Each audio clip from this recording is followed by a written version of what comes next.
성도 여러분 안녕하십니까? 이거 참 대단하십니다. 아주 귀한 찬양으로 하나님께 영광 돌려주셔서 감사합니다. 이렇게 하모니카가 듣기가 좋네요. 장로님들 함께 나오셔서 귀한 찬양으로 하나님께 영광 돌려주셔서 감사합니다. 또 이렇게 온라인을 통해서 볼 수 있도록 노력해 주심에 진심으로 감사드립니다. 제가 이번 시간 동안 여러분과 함께 나눌 말씀은 승리하는 교회, 여자의 남은 자손. 성경에는 여자에 대한 이야기가 많이 나옵니다. 성별로 남자, 여자를 의미하기도 하지만 다른 입장에서의 여자에 대한 이야기가 많이 나오는데 성경에서는 여자를 하나님의 백성을 여자다 이렇게 묘사하고 있습니다. 특별히 오늘은 저희가 이번 기간 동안 창세기 3장 15절에 있는 말씀과 요한계시록 13장에 있는 말씀을 서로 연계해서 성경에 계속 흐르고 있는 하나님의 임하심을 위하여 늘 준비되고 사용되어졌던 여자들의 이야기를 좀 하려고 합니다. 여러분께서 이 기간 동안 관심을 집중하셔서 이 성경의 이야기를 잘 깨닫게 되시기를 간절히 바랍니다. 말씀을 시작하면서 처음으로 여러분들에게 요한계시록 12장에 있는 이 인류 역사의 시작부터 마지막까지의 모습을 제가 여러분에게 좀 설명을 드리겠습니다. 여러분들은 지금부터 화면을 보아주시고 화면 속에서 나오는 것들에 관심을 기울여 주시기 바랍니다. 성경은 이 세상의 역사가 선과 악의 역사라고 말합니다.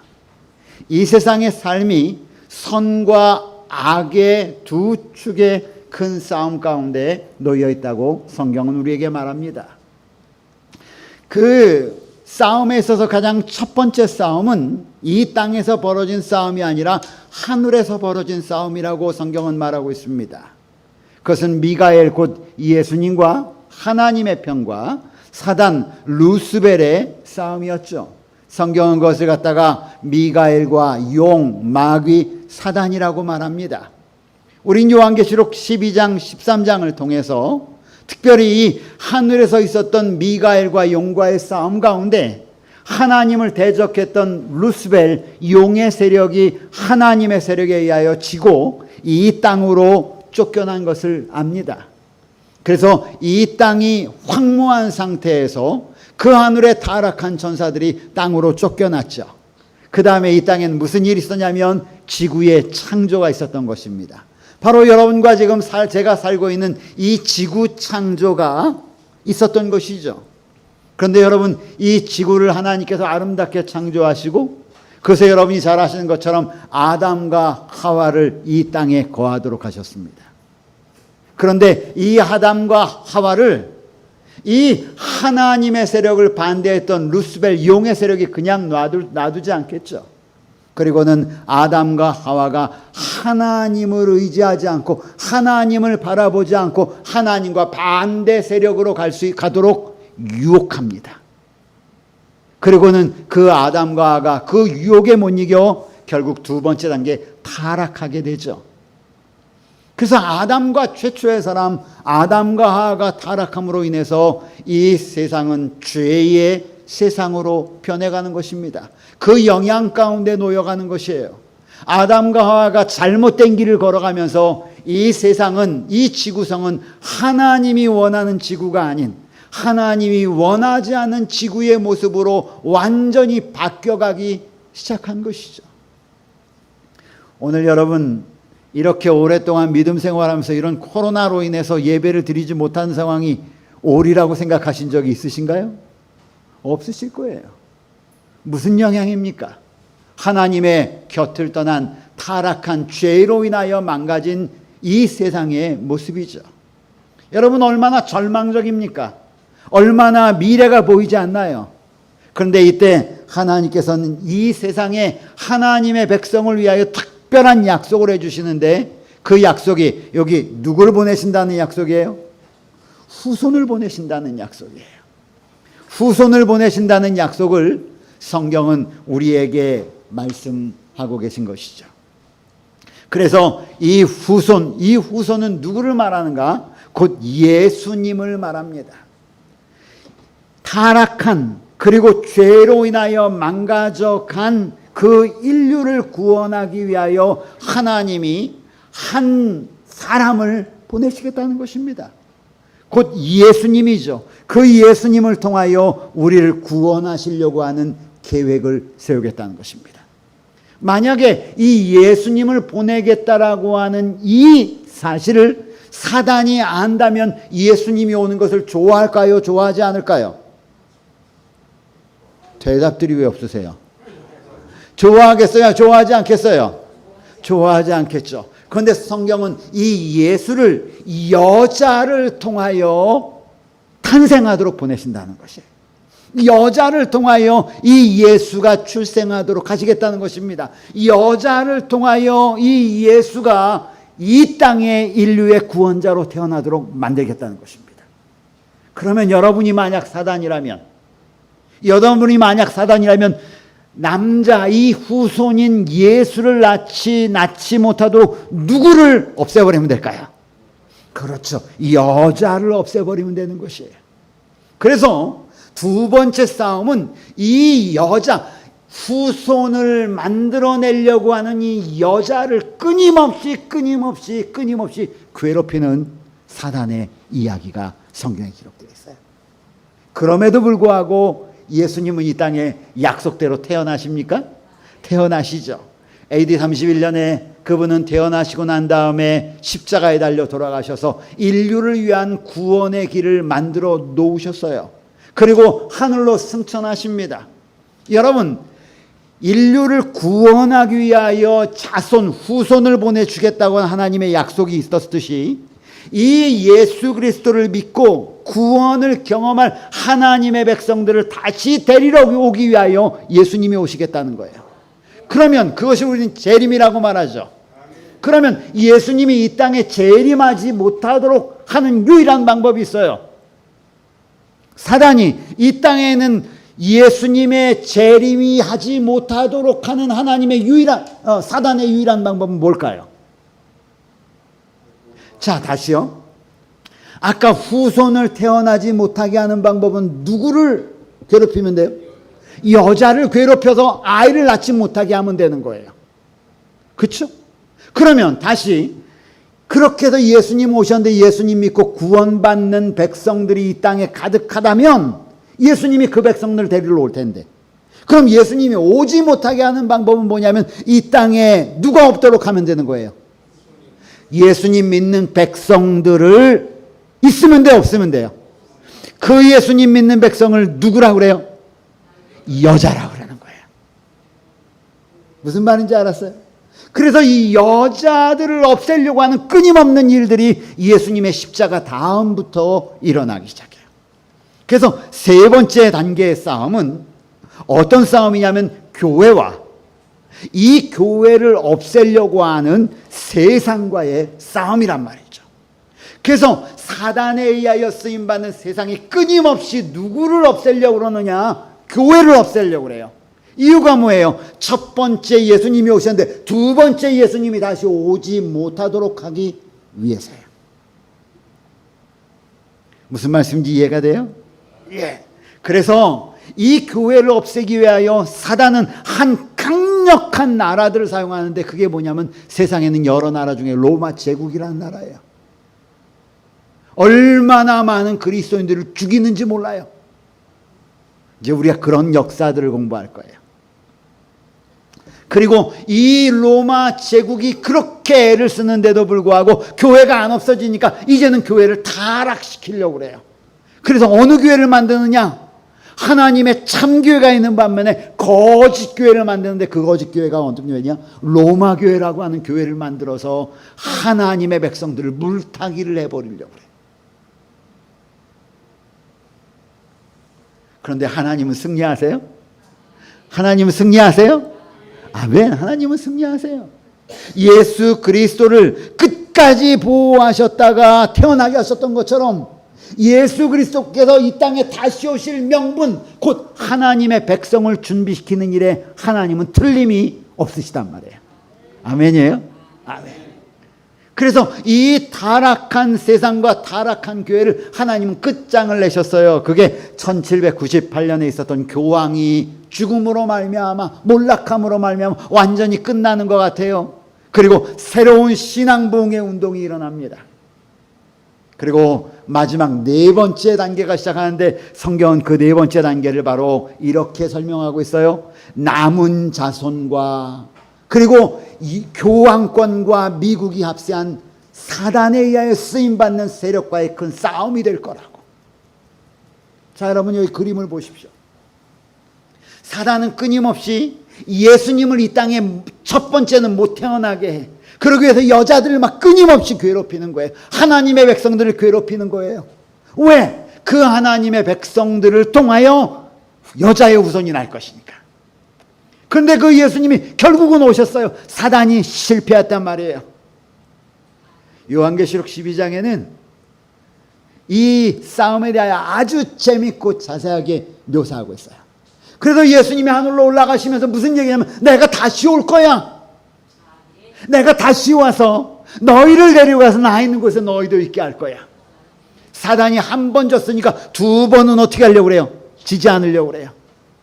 그래서 예수님이 다시 오실 명분을 만들지 않기 위하여 끊임없이 누구를 괴롭히느냐?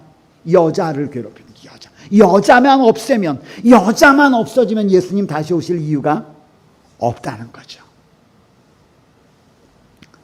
여러분이 남은 자손과 교황권과 미국의 싸움의 핵심은 결국 무엇인가? 하나님의 백성이냐 그렇지 않느냐의 싸움이에요. 그런데 그 싸움의 특징이 뭔가? 바로 안식일과 일요일에 대한 문제라는 거예요. 그래서 여자의 남은 자손의 특징은 뭐냐면 하나님의 계명을 지키는 것이에요. 이게 중요하냐 중요치 않냐, 뭐 날이 그렇게 중요하냐라고 이야기할지 모르지만 성경은 이것이 날의 문제가 아니라 하나님을 경배하느냐 아니면 하나님의 반대 세력을 경배하느냐에 대한 문제란 말이죠. 마지막 때의 또 다른 싸움은 성령의 운동에 대한 싸움이에요. 참 성령이냐 아니면 거짓 성령이냐. 사단도 영적인 존재이기 때문에 그의 후손들도 끊임없이 여자를 무너뜨리기 위해 노력한단 말이죠. 이것이 성경에 흐르고 있는 긴 맥이에요. 제가 왜 승리하는 교회 여자의 남은 자손이라고 얘기합니까? 여러분, 예수 그리스도의 탄생뿐 아니라 예수 그리스도의 재림을 위하여 아주 중요한 역할을 하는 존재들이 있는데 그 존재가 누구냐? 여자라는 거예요. 하나님의 백성들. 그 성경의 이야기는 그 여자의 후손, 예수를 탄생시키기 위한 하나님의 백성들의 역사가 어떻게 일어났는지, 그리고 그 역사에 따라서 예수님이 이 땅에 오셨는데 예수님이 승천하시고 난 후에 예수님의 다시 오심을 위하여 그 여자들이 어떻게 준비하고 있는지를 보여주는 이야기가 무슨 이야기예요? 성경의 이야기란 말이에요. 그 이야기를 여러분과 제가 함께 공부하게 될 것입니다. 자, 이 말씀을 기억하시면서 이제 다음 이야기로 들어가십시다. 성경에는 두 가지 책으로 되어 있죠. 하나는 구약이고 하나는 구약과 대답. 왜 안 해요? 저녁들 안 드셨어요? 대답하셔야 대답. 구약과 신약. 그렇죠. 구약과 신약. 이 구약과 신약은 동일한 하나의 주제로 되어 있는데 그 주제는 뭐냐면 약속이라는 주제예요. 따라하세요. 약속. 약속. 약속. 약속. 그렇죠. 무엇에 대한 약속이냐? 다른 약속이 아니에요. 예수님에 대한 약속이에요. 예수님에 대한 약속. 첫째, 너희 죄 가운데 빠졌지. 너희 아담과 하와의 실수 때문에, 아담과 하와의 잘못 때문에 너희 죄인 되지 않았니? 죄인된 너희들 염려하지 마. 내가 너희 죄에서 구원하기 위하여 누굴 보내주겠다? 예수. 아들을 보내주겠다. 예수를 보내주겠다. 아멘. 아멘. 아멘. 그 약속이 구약의 약속이에요. 아멘. 그 약속을 따라서 예수님이 이 땅에 오셨어요. 아멘. 이 땅에 오신 예수님이 약속대로 십자가에 달려 돌아가셔서 죄 지은 백성들을 구원받을 수 있는 길을 열어놓으셨다는 거죠. 그리고 그분이 십자가에 달려 돌아가시고 난 후에 승천하셨습니다. 승천해 가시면서 그분이 또 다른 약속을 하세요. 너희 마음에 근심하지 말아라.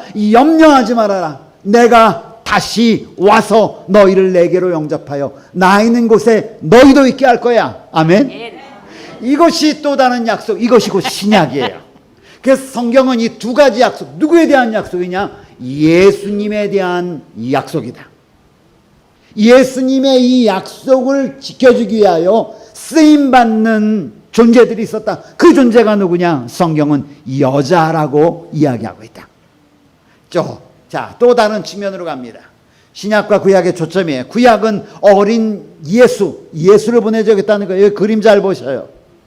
그리고 그 예수님이 십자가에 달려 돌아가십니다. 십자가에 달려 돌아가신 예수님이 또 다른 약속을 하나 하는데 그 약속이 어떤 약속이냐? 다시 오시겠다는 재림의 약속이에요. 이 약속을 기록해 놓은 책이 신약이에요.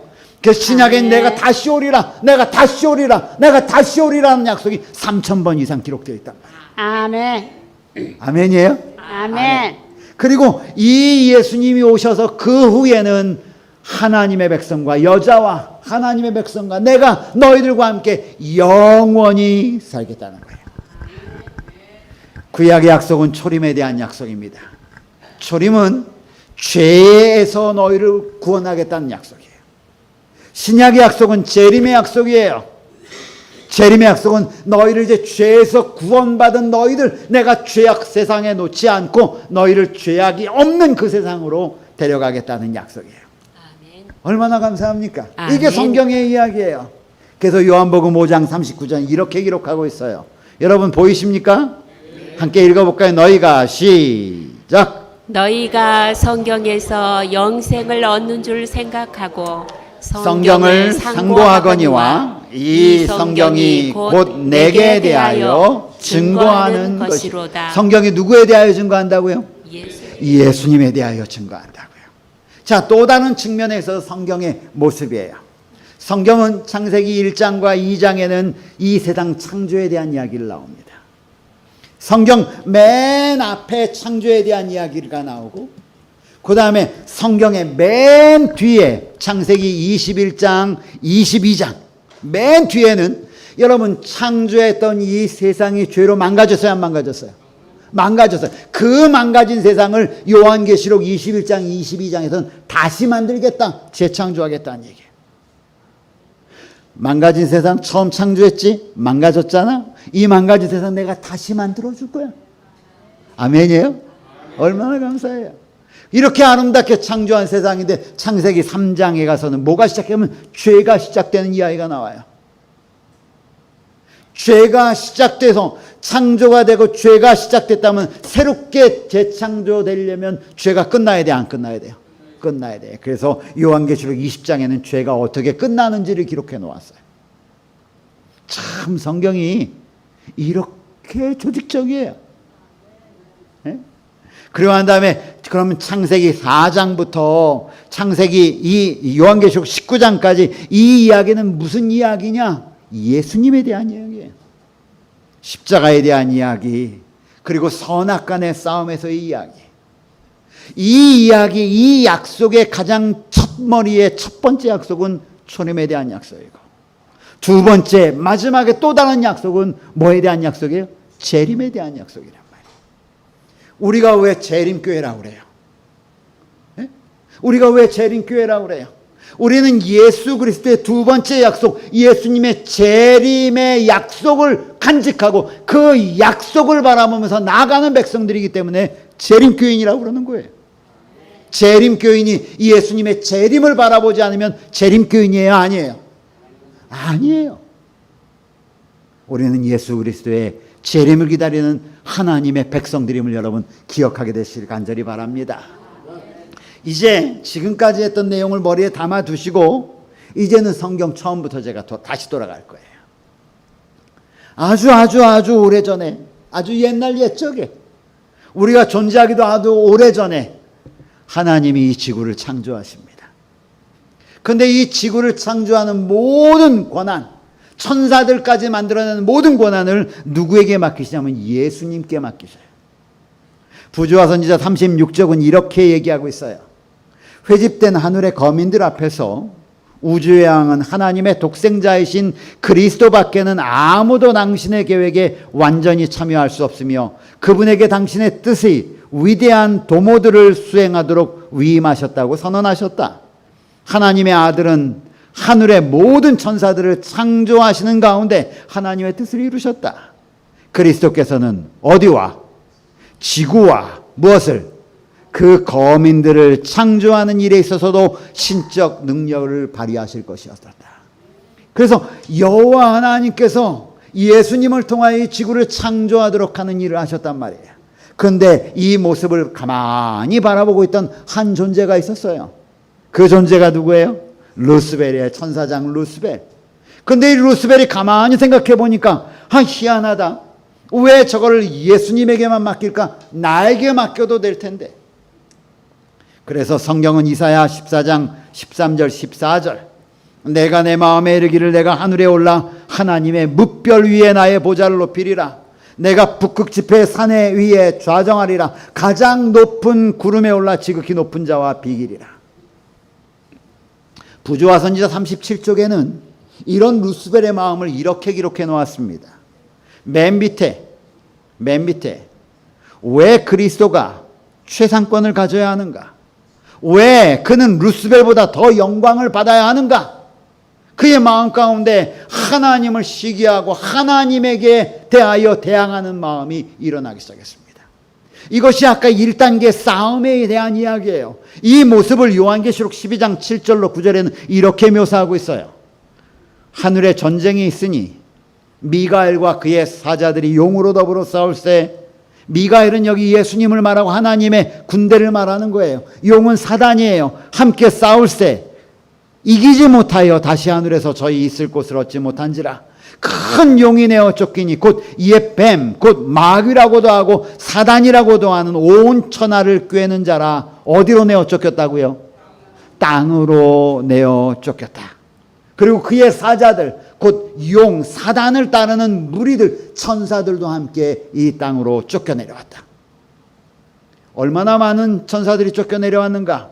요한계시록 12장 4절 이렇게 말합니다. 그 꼬리가 하늘별 3분의 1을 끌어다가 땅에 던졌다.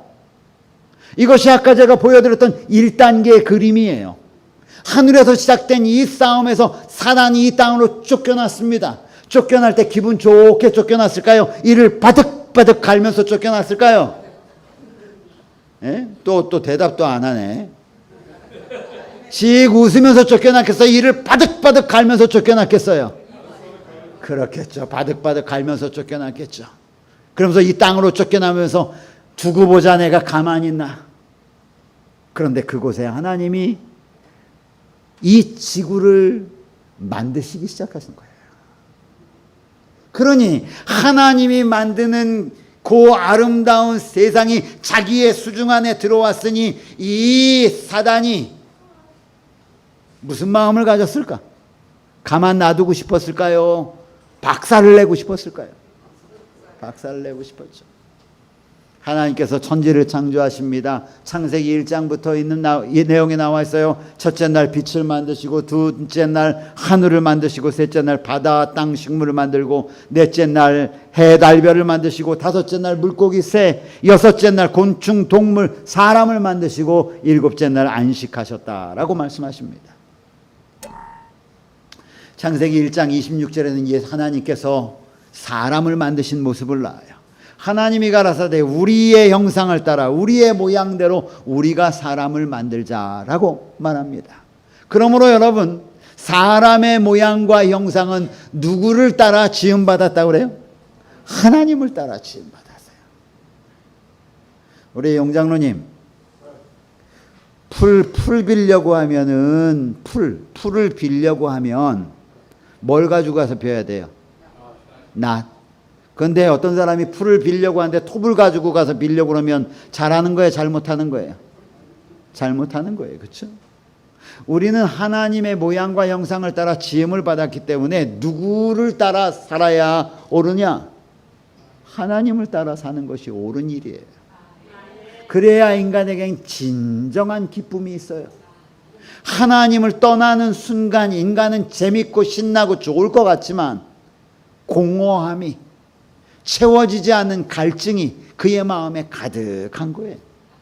여러분, 그러니 우리는 하나님의 모양과 형상을 따라 살았으니, 지음을 받았으니 하나님의 모양과 형상을 따라 살게 되기를 주님의 이름으로 축복합니다. 꼭 그렇게 하셔야 합니다. 자, 어떻게 만드는가? 하나님이 흙으로 사람을 지으셨대요.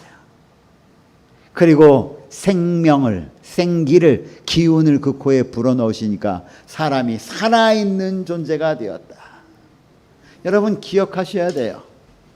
우리는 무엇으로 만들어졌다고요? 무엇으로 만들어졌다고요? 더 크게, 무엇으로 만들어졌다고요? 그렇지, 흙으로 만들어졌다. 따라하세요. 나는 흙이다. 더 크게, 나는 흙이다. 여러분들 여기 밖에 나온 흙 많아 안 많아요? 많아 안 많아? 많아요. 그런데 흙 여러분들이 가면서 밟으면 흙이 아프다, 나 왜 나를 밟느냐, 그리고 짜증내고 소리내고 싫어해요? 그래 안 그래요? 안 그래요. 근데 왜 우리는 조금만 남이 나를 어떻게 하려고 하면 막 소리 지르고, 조금만 다른 사람이 나를 무시하면 막 기분 나빠하고. 우리는 뭐라고요? 흙이에요. 흙이란 말이 원어상으로는 뭐냐면 먼지란 말이에요. 먼지, 티끌재. 예? 여러분, 우리는 정말 무가치한 존재라는 것을 기억하셔야 돼요. 그래야 겸손해질 수 있어요. 그래야 겸손해질 수 있어요. 하루에 하늘의 왕이 이 땅에 아기로 태어나고, 하늘의 왕이 있을 곳이 없어서 마구간에서 태어나셨어요. 그런데 흑인 우리가 지금 살아가고 지금 누리고 있는 이 은혜가 누구 때문에 주어지는 은혜인지를 여러분 기억하게 되시기를 간절히 바랍니다. 하나님의 은혜. 아멘입니까? 아멘. 그러므로 여러분, 우리는 사람은 흙이라는 사실을 꼭 기억하십시오. 나는 무가치한 존재다. 그런데 나를 가치 있게 만든 것은 내 스스로가 아니라 하나님의 은혜라고 하는 사실을 기억하게 되기를 간절히 바랍니다. 자, 이렇게 사람을 창조하셨어요. 그리고 에덴 동산에 두셨습니다. 그리고 에덴 동산에 하나님께서 특별한 나무를 두셨는데 생명나무와 선악을 알게 하는 나무를 주셨어요. 에덴 동산에 그 나무를 주시고 하나님이 이렇게 말씀하세요. 노란 부분, 선악을 알게 하는 나무의 실과는 무엇하지 말아라? 먹지 말아라. 내가 먹는 날에는 정령 죽으리라. 왜 하나님이 하필이면 다 먹으라고 하지 왜 그곳은 하나님이 금하게 하셨을까? 이유가 뭘까? 궁금해요, 안 궁금해요? 궁금해요. 궁금하면 500원. 네? 왜 하나님이 그렇게 하셨을까? 증언복음 3권 36쪽에는 그 대답을 우리에게 이렇게 주고 있어요. 이 나무는, 노란 것 바로 그 앞에요, 중간에, 이 나무는 하나님이 만물의 소유주이심을 끊임없이 무엇하는 것이다? 상기시켜 주는 것으로. 그 나무는 하나님이 모든 것의 주인이다. 내가 아니라는 거야. 내가 아니라 누가 주인이다? 하나님이 주인이다. 왜 하나님이 똑같은 24시간을 다 만들어 놓고 왜 안식일을 딱 만들어 놓고 그것을 구별하셨을까? 이 시간은 우리의 것이 아니라 누구의 것이다? 하나님의 것이다. 하나님이 만물의 소유주이심을 끊임없이 상기시켜 주는 것으로서, 그같이 함으로써 주님의 요구에 완전히 순종함으로 그분에 대한 저희의 믿음과 신뢰를 실증할 기회를 주셨다.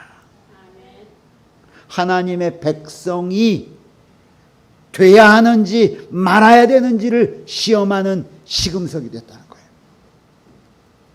그 여러분 먹지 말라고 하셨어요. 이 먹지 말라는 곳에는 하나님의 특별하신 미워서 먹지 말라고 한 것이 아니라 너희가 영원히 살 수 있는, 여러분 보세요. 하나님은 생명이시잖아요. 그렇죠? 나는 길이요 진리요 무엇이니? 생명이니. 요한복음 14장 6절에 말했어요. 그렇죠? 나는 길이요 진리요 생명이니 그랬는데 그 하나님이 생명이야. 그런데 우리는 뭐예요? 우리는 뭐야? 생명이야 흙이야? 흙은 생명이 있어요 없어요? 없어요. 그런데 흙으로 우리를 만들어 가지고 하나님의 생명을 우리한테 불어넣어 주셨으니까 우리가 살아있는 거예요. 그래서 사람은 영원히 살 수 있는 존재 아니에요. 아니에요. 누가 생명을 주시지 않으면, 그렇지, 하나님이 생명을 주시지 않으면. 그런데 하나님의 존재를 인정하지 않으면 그는 생명을 거절하는 거예요. 뭐라고 생각하는 거냐면 나 스스로 생명이 있다 하는 거하고 같은 거란 말이죠. 그래서 이 나무의 열매를 따먹지 말라 한 것은 하나님이 미워서가 아니라 너희를 영원히 살게 하는 하나님의 길이었어요. 그래서 영생의 조건은 첫째, 선악과 먹지 말아라. 이것은 다른 게 아니에요. 하나님의 주권을 인정하는 것. 그런 사람이 영원히 하나님과 살 수 있다는 거예요. 둘째, 생명과를 먹어라. 이것은 하나님의 말씀을 순종하면서 살라라고 하는 거예요. 그런데 이런 명령을 줬음에도 불구하고 거기에 누가 밀고 들어왔어요? 뱀이 들어왔어요. 뱀이 여자에게 말합니다. 하나님이 참으로 너희더러 동산 나무의 실과를, 모든 나무의 실과를 먹지 말라고 그러더냐? 이걸 물리쳤어야 되는데 그만 넘어갔죠. 그 다음에 하와는 그 나무를 보고 너무 맛있게 생겨서 자기도 먹고 따가지고 누구도 먹였다고 그래요? 남편까지 먹였대요. 자, 여러분 잘 기억하세요. 지금 제가 옛날 얘기 그냥 하는 거 아니에요. 잘 기억해 보세요. 하나님의 약속이 무엇인지를 기억하세요. 그리고 창세기 3장 23절부터 나오는 이야기는 이 죄 지은 사람들이 근본된 토지를 갈고 그리고 결국은 흙으로 돌아가서 죽게 되었다는 이야기예요. 여러분, 이것이 우리가 처한 숙명이에요. 여기 희망이 있어 보여요, 없어 보여요? 아무것도 없어요. 절망적이란 말이죠. 이때에 창세기 3장 15절에 하나님이 약속을 하세요. 무슨 약속을 하냐? 바로 여자에 대한 약속과 여자의 후손에 대한 약속을 해주시는 거예요. 그 여자의 후손이 나와서 너희를 구원해 주겠다는 약속이에요. 그러니 여자의 후손이 나와서 너희를 구원해 주겠다는 약속을 드디어 하기 시작하는 겁니다. 이제부터 여자 이야기 시작해요. 여자는 누구인가? 성경의 여자는 왕하 19장 21절에 처녀 딸 시온, 딸 예루살렘, 이런 하나님의 말씀들을 살펴보면 이 여자는 누구를 상징하냐면 이스라엘 백성, 하나님의 택한 백성을 상징해요. 또 고린도후서 11장 2절은 정결한 처녀로 하면서 고린도 교회를 지칭할 때 사용해. 결국은 교회예요. 여자는 누구를 말하는가? 교회라는 거예요. 하나님의 백성이라는 것이에요. 그러면 이렇게 절망 가운데 빠져 있는 그 백성들, 인류를 구원하기 위하여 아들, 여자의 후손을 보내줄 텐데 누구를 통해서? 하나님의 백성들을 통하여 여자의 후손이 탄생한다는 거예요. 그렇게 해서 너희를 구원해 주겠다. 용은 누군가? 뱀, 용은 곧 성경이 말하기를 용은 옛 뱀이요 마귀요 사단이라고 온 천하를 꿰는 자라고 그래요. 성경에 말하는 여자의 후손은 누구인가? 이 여자의 후손은 갈라디아 4장 4절에 때가 참에 하나님이 그 아들을 보내사 여자에게 나게 하셨다라고 말씀하시면서 예수 그리스도를 말씀하세요. 갈라디아 3장 16절은 말하기를 이 약속들은 아브라함 자손과 그 자손에게 말씀하신 것인데 여럿을 가리켜 그 자손들이라 하지 아니하고 오직 하나를 가리켜서 그 자손이라고 그랬는데 누구를 가리켜서? 누구 여기 보세요. 보고 대답하세요. 누구를 가리켜서? 그리스도라. 곧 그리스도라.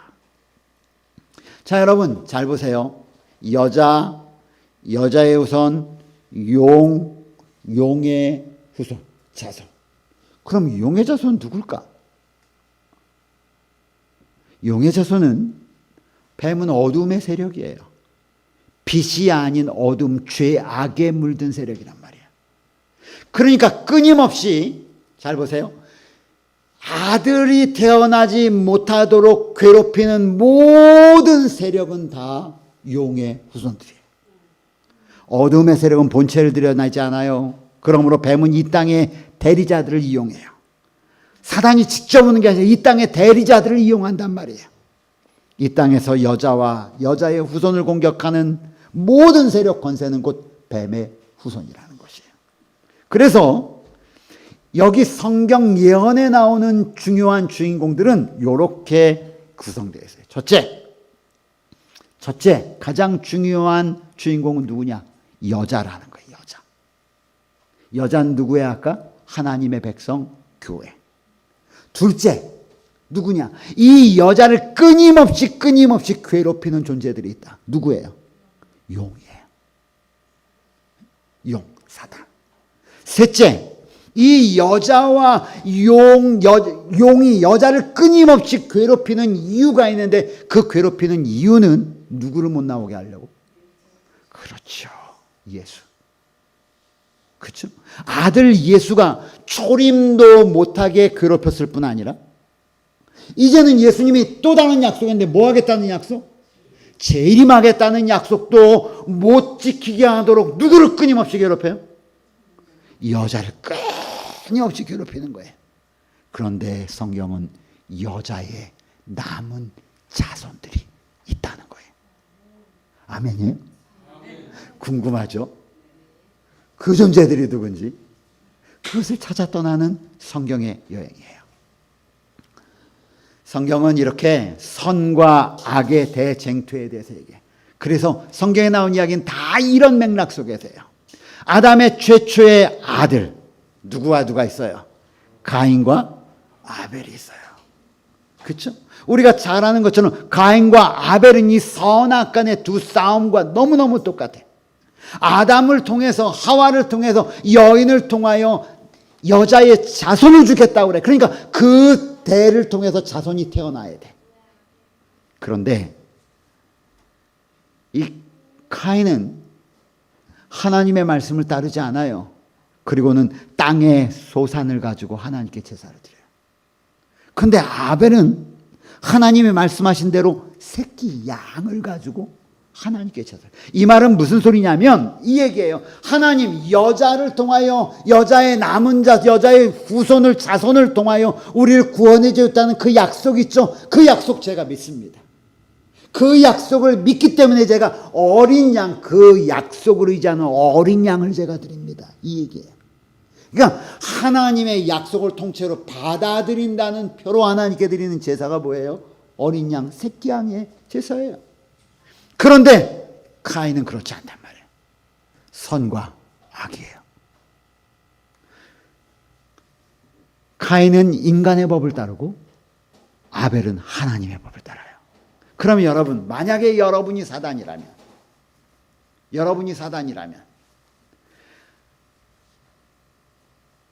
여자의 후손 예수가 태어나려고 하는데 이 예수를 태어나는 통로가 있어야 돼. 근데 그 통로는 뭐냐면 여자야.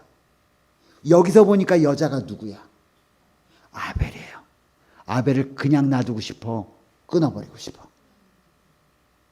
대답들을 안 하시고 끄떡끄떡만 해요. 그냥 놔두고 싶어요? 끊어버리고 싶어요? 끊어버리고 싶어. 그래서 누구를 움직여요?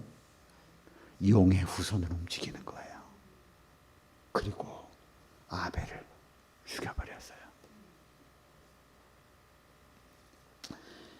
부조화 선지자 72쪽엔 이렇게 얘기해요.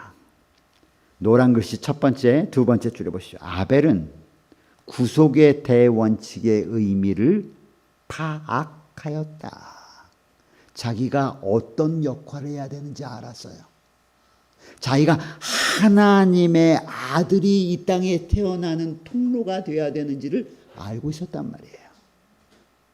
그 밑에 그는 흘려진 피를 통해 미래의 희생, 즉 그리스도께서 갈바리 십자가에서 죽으시는 것도 이미 바라보았다. 그러니까 이 아벨을 통하여 예수가 나올까 봐 사단은 카인을 통해서 죽이는 거죠. 그들이 들에 있을 때 죽여버렸어요. 근데 이런 일은 똑같이 언제 반복될 거라고 그랬는가? 말세에 반복된대요. 요한복음 16장 2절. 그리고 너희를 죽이는 사람들이 그런 짓을 하고도 그것이 오히려 하나님을 섬기는 일이라고 생각될 때가 올 것이다.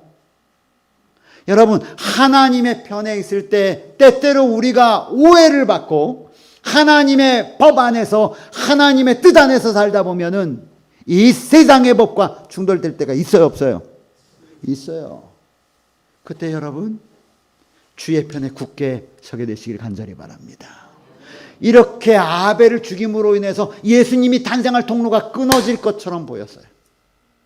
그러나 하나님은 그렇게 하지 않으시잖아요. 아담과 하와에게 세 번째 아들을 보내셨어요. 그 아들이 누구예요? 셋. 따라하세요. 셋. 세 번째 아들이니까 셋이에요. 알았어요? 셋. 부주와선지자 80쪽에는 셋에 대해서 이렇게 얘기해요. 하나님께서는 아담에게 또 다른 아들을 주셨다. 그는 하나님의 약속의 상속자요. 나오잖아요. 약속의 상속자요. 영적 상속권의 사자가 될 자였다. 이렇게 해서 셋을 통해서 이어가요. 이어가는데 시간이 점점 지나다 보니까 또 셋의 후손들이 생기다 보니까 점점 사단은 예수님이 탄생할 통로를 막기 위해서 이 후손들을 자꾸 타락을 시키는 거야. 그렇죠? 그래서 금방 창세기 6장에 누구 얘기가 나오냐? 노아 얘기가 나와요. 하나님의 아들들이 사람의 딸들과 섞이기 시작했다는 거예요. 이게 무슨 소리예요? 하나님의 뜻을 따르고 하나님의 뜻을 따라서 갈 하나님의 백성. 다시 말하면 이 여자의 후손을 탄생시키기 위하여 준비되어야 될 그 자손이 사람의 딸들과 섞이면서 점점 육체가 되었다라고 설명해요. 이게 누구의 노력이에요? 사단의 노력이에요. 결국은 사단이 노력한 게 승리하는 것처럼 보여요. 창세기 6장 가보니까 사람들의 마음이 너무 악해지고 너무 끔찍해져가지고 하나님이 사람 지은 걸 한탄하셨대. 여러분, 이렇게 하나님이 지은 사람이 하나님으로부터 멀리 떠나버리면 그 통로를 통해서 예수가 올 수 있어요, 없어요? 없어요. 예수님이 실패하신 것처럼 보여요. 하나님이 실패하신 것처럼 보여요. 그때 하나님이 세우신 한 종이 있었는데 그 종이 누구예요? 노아예요, 노아. 그래 안 그래? 노아를 통해서 하나님이 또 다른 통로를 만들려고 그래요. 그리고 하나님이 심판을 약속하셨다고 사람들에게 말하는데 사람들은 믿지 않아. 하나님께서 그에게 120년의 유예기간을 줘요. 120년 동안 기다리다 시간이 꽉 차니까 동물들이 막 움직이기 시작해. 징조를 보여주시니까 징조대로 동물들이 다 들어가는데도 사람들은 꿈쩍을 하지 않아. 여러분, 오늘날 이 땅에서 일어나는 수많은 이상한 일들을 한번 보십시오. 세상에 저는 여지껏 보면서 이렇게 장마가 길게 끔찍하게 오는 거 처음 봤어요. 이렇게 질병이 날린 거 처음 봤어요. 그런데 그런 일들이 분명히 주님은 선지자를 통하여 우리에게 말씀을 하셨단 말이에요. 마지막 때에 어떠한 일들이 일어날 것을. 그런데 들어가지 않아요. 그런 징조가 보이는데도 사람들은 꼼짝하지 않습니다. 결국 많은 사람들이 비가 오고 배가 다치자 그들은 죽음을 맞이합니다. 성경은 우리에게 이렇게 얘기해요. 마태복음 24장에 노아의 때와 같이 인자의 맘도 그러하리라. 홍수전에 노아가 방주에 들어간 날까지 사람들이 먹고 마시고 장가들고 시집가고 있으면서도 홍수가 나서 저희를 다 멸하기까지 깨닫지 못하였다. 그러면서 주님은 우리에게 이렇게 말합니다. 한번 같이 읽어보겠습니다. 너희는 시작. 그렇지 않으면 방탕함과 술 취함과 생활의 염려로 마음이 둔하여지고 뜻밖의 그날이 덕과 같이 너희에게 임하리라. 이날은 온 지구상에 거하는 모든 사람에게 임하리라. 이러므로 너희는 장차 올 이 모든 일을 능히 피하고 인자 앞에 서도록 항상 기도하며 어떻게 있어라? 깨어 있어라. 자, 여러분, 지금 여러분 제가 그냥 다른 일반적인 이야기를 하는 것이 아니라 아들, 여자의 후손을 태어나게 하기 위한 싸움에 대한 이야기를 지금 하고 있는 거예요. 기억하시죠? 가인과 아벨의 싸움, 그 다음에 그 넘어가서는 사단과 아담과 하와의 싸움, 가인과 아벨의 싸움, 그 다음에 셋, 그 다음에 노아까지 왔어요. 사단은 끊임없이 예수님이 탄생할 수 있는 통로를 끊어버리려고 그래요. 그래서 노아를 통해서 이으려고 했는데 노아가 방주에서 나오고 난 다음에 백성들 가운데 무슨 일이 벌어졌나요? 예수님은, 하나님은 물로 다시는 멸망시키겠다, 시키지 않겠다. 않겠다. 그런데 그 말을 하나님의 백성들이 믿었어요, 안 믿었어요? 안 믿고 뭐 했죠? 그렇지. 뭐 쌌어요? 바벨탑을 쌓아요. 바벨탑을 쌓아서 또 하나님으로부터 도망가게 만드는 거예요. 사단은 끊임없이 길을 막아. 그리고 이 땅에 바벨탑을 쌓아가지고 자기 이름을 높이고 집단 거주를 생활하면서 하나님의 마음으로부터 우상숭배로 끌어들이려고 막 노력을 하는 거예요. 그래서 하나님이 계획하신 아들을 낳을 통로를 자꾸 막아요. 이게 누구의 역할이에요? 사단의 역할이에요. 우리는 이미 알아. 아무리 노력을 하고 해서 누가 이 땅에 태어났다는 사실을, 약속대로 아들이 태어났다는 사실. 그런데 지금은 이 싸움의 이야기들을 제가 여러분들에게 끊임없이 보여주는 거예요. 왜 이 이야기를 보여주느냐? 아주 간단해요. 예수님이 이 땅에 초림하실 때 있었던 똑같은 일이 예수님이 재림하시기 전에도 있다는 거예요. 이 여자들을 끊임없이 없애기 위해서 노력한단 말이에요. 그럼에도 불구하고 승리할까요? 아멘. 하나님의 통로를 만들기 위해서 그 다음에 부르신 사람이 누구냐? 아브라함이에요. 아브라함. 이 이야기는 내일 하겠습니다. 이제 아브라함부터의 이야기는. 여러분, 이 여자를 통해서 예수가 나게 하고, 이 여자들을, 신실한 하나님의 백성 여자들을 통하여 예수님은 그 여자들을 데리러 다시 오신대요. 그 교회는, 그런데 성경에는 분명히 승리한답니다. 내일 계속 우리 여자에 대한 이야기 계속 아브라함부터 또 해갈 거예요. 아브라함부터 쭉 해서 요한계시록까지 딱 하고 나면 제 이야기가 맞춰지는 거예요. 그러므로 여러분, 우리가 어떤 백성인지, 우리가 무엇을 준비하는 백성인지, 사단이 하나님의 백성을 얼마나 괴롭게 하는지 이번 기회를 통해서 깨닫는 귀한 시간 되길 바라면서 말씀 첫 시간 마치겠습니다.